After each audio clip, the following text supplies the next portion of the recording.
Hey y'all, Bandit Sniper here.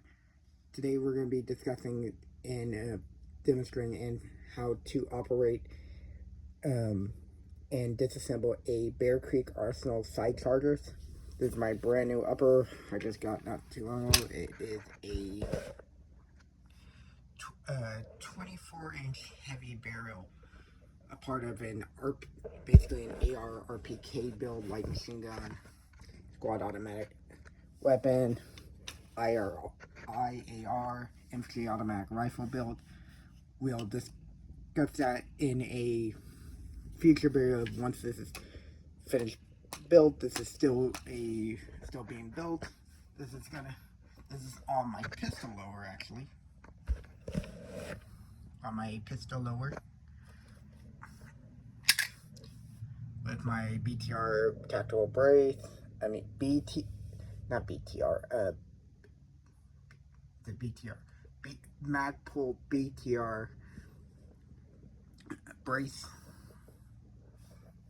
Here's the upper, so I just threw this on here onto my lower just to make sure it works properly and everything, which it does. It's a 24-inch barrel with a 24-inch heavy barrel, stainless steel, 1/8 twist. But like I said, it's being built, it will actually have its own dedicated lower. Soon enough.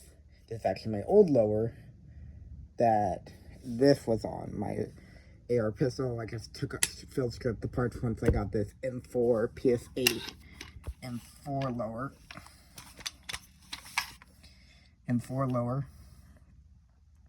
Which, even though it's a property of the U.S. government right there, M4 carbine, caliber 5.56. This is a civilian lower, just designed to look like the military ones. But yeah, so this, my 10.5 inch is going on my M4 lower, basically. Because it looks more closer to the 14.5, even though it's a 10.5. But anyways, we're going to be discussing how to field strip and operate a Bear Creek. So basically 90%, it's like 90% of the controls and everything are the same on the Bear Creek. Well, if you have an AR, pretend that this is a separate lower that you just bought, with the 90% of the controls are the same. Push button release, same as on here, if this was its own separate thing. So yeah, push button release. Push button release, releases the mag. Yes, it's a load magazine. I know what I'm doing. I got a rocket. Well, maybe I will. I don't know yet. Well, yeah, I probably will. We'll work. We'll load, feed. Standard 40 round capacity magazine. Not standard, but high capacity. Fire rate, hammer fired. It's hammer fired, same as here.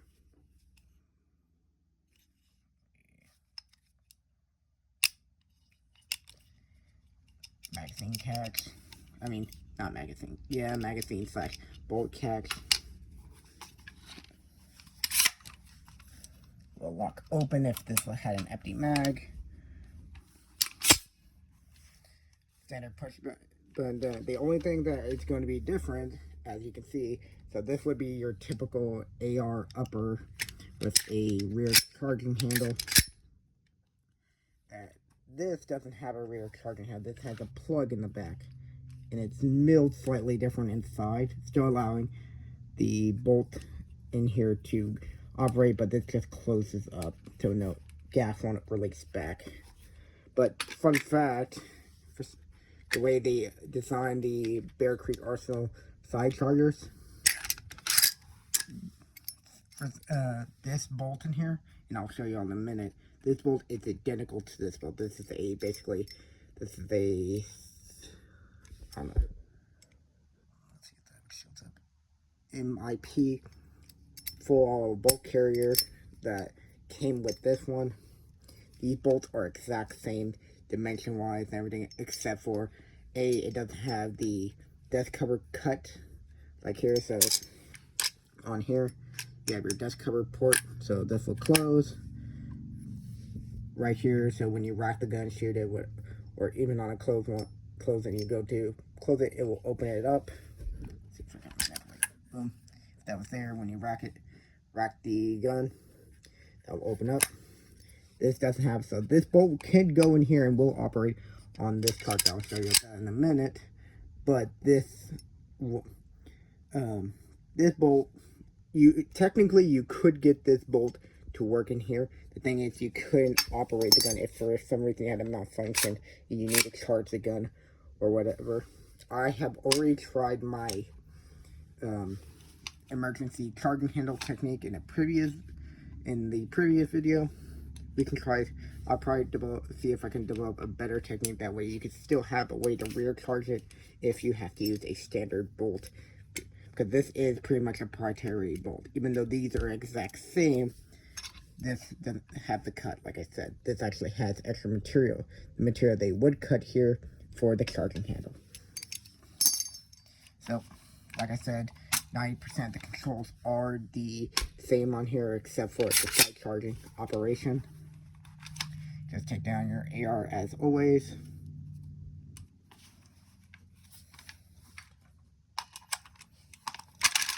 This is a new weapon. So it's gonna be sticky. I just got it the other day. This past Saturday. So it's sticky. It still needs to be broken. I haven't even shot it yet. So, like I said, everything's the same. If this is a separate lower. So basically, you're going to need a 5 and 32. Make sure, yeah, 532 hexagonal bit to get this bolt out that is keeping the charging handle in here. But for that, you need to actually. There's two ways you could. The way I do it, first unlock it. So make sure it's out of battery. Unscrew it. Screw this plug in the back. And all that is the plug. I'll show you that in a second. If I can get an angle on that. Unscrew the bolt. Like I said, you need a 532.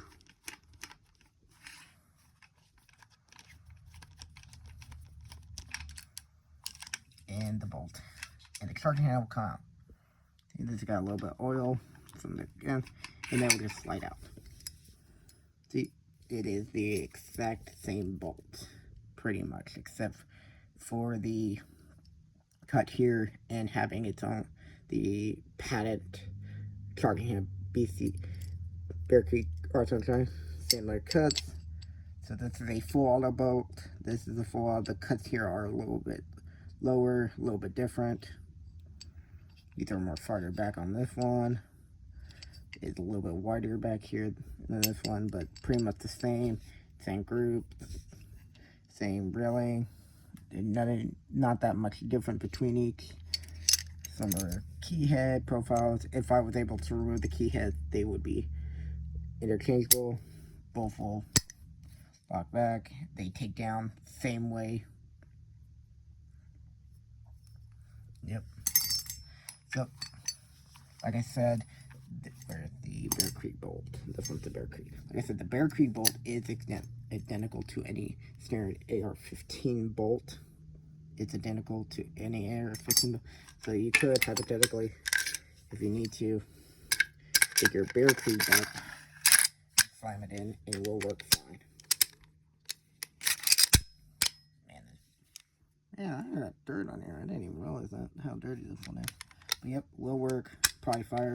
Will work fine. This one is sticky because it's a brand new bolt, but will work. The only thing is, like I said, can't close the desk port because it doesn't have the slot, but will work.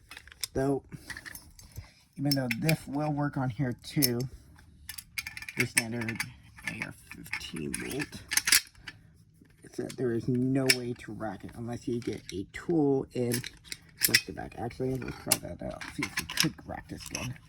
In an emergency scenario, you don't have access to it. You lose your charging handle, you don't have your normal.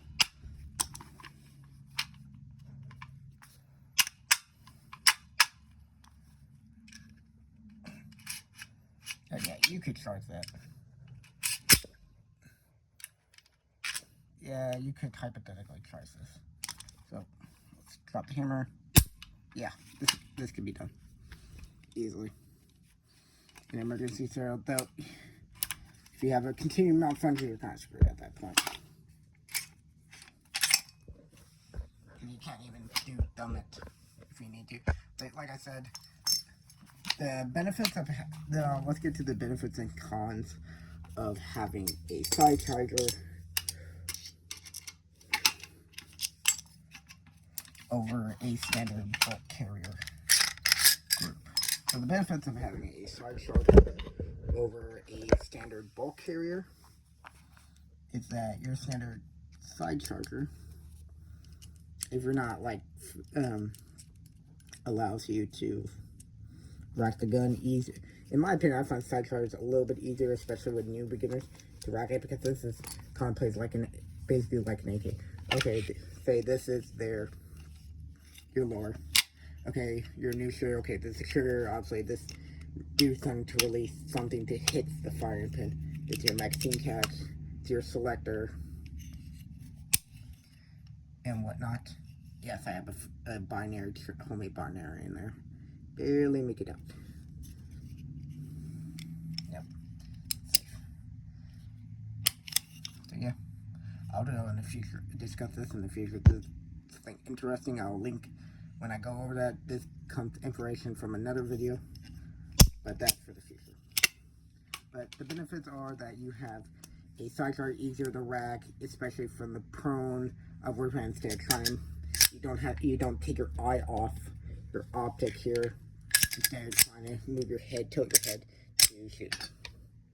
The only downside is that even though this is December bolt trigger, and say if in the event that somehow your bolt gets completely damaged, you need to get a new bolt, you can't just throw this handle on here.